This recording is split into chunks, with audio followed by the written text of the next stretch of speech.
আসন্ন টি-20 বিশ্বকাপকে ঘিরে অনিশ্চয়তার মধ্যে নিজেদের প্রস্তুতি কার্যক্রম সাময়িকভাবে থামিয়ে দিয়েছে পাকিস্তান ক্রিকেট বোর্ড পিসিবি। বাংলাদেশের নিরাপত্তা ইস্যুকে কেন্দ্র করে এই সিদ্ধান্ত নেওয়া হয়েছে বলে জানিয়েছে পাকিস্তানি সংবাদ মাধ্যম পাকিস্তান অবজারভার। প্রতিবেদনে বলা হয়, পিসিবি চেয়ারম্যান মোহসিন নাকভির নির্দেশে জাতীয় দলের বিশ্বকাপ সংক্রান্ত সব প্রস্তুতি আপাতত স্থগিত রাখা হয়েছে। পরবর্তী করণীয় বিষয়ে পরে টিম ম্যানেজমেন্টকে জানানো হবে। একই সঙ্গে বিশ্বকাপে অংশগ্রহণ না করলে বিকল্প পরিকল্পনা তৈরির নির্দেশও দেওয়া হয়েছে। সানবিট সব দিবে সামাল।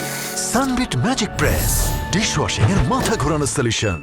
টি-20 বিশ্বকাপ খেলতে ভারতে যেতে না চাওয়ার বিষয়ে বাংলাদেশের অবস্থানকে পূর্ণ সমর্থন জানিয়েছে পাকিস্তান। বাংলাদেশের নিরাপত্তা উদ্বেগকে তারা যৌক্তিক বলেও উল্লেখ করেছে। সূত্র জানায়, এ বিষয়ে কোনো সমাধান না এলে পাকিস্তানও বিশ্বকাপে অংশগ্রহণ নিয়ে নতুন করে ভাবতে পারে। বিশ্লেষকদের মতে, বাংলাদেশ ও পাকিস্তান একসঙ্গে কঠোর অবস্থানে থাকলে আইসিসির ওপরও চাপ বাড়বে। আমিনুল ইসলাম, ঢাকা পোস্ট।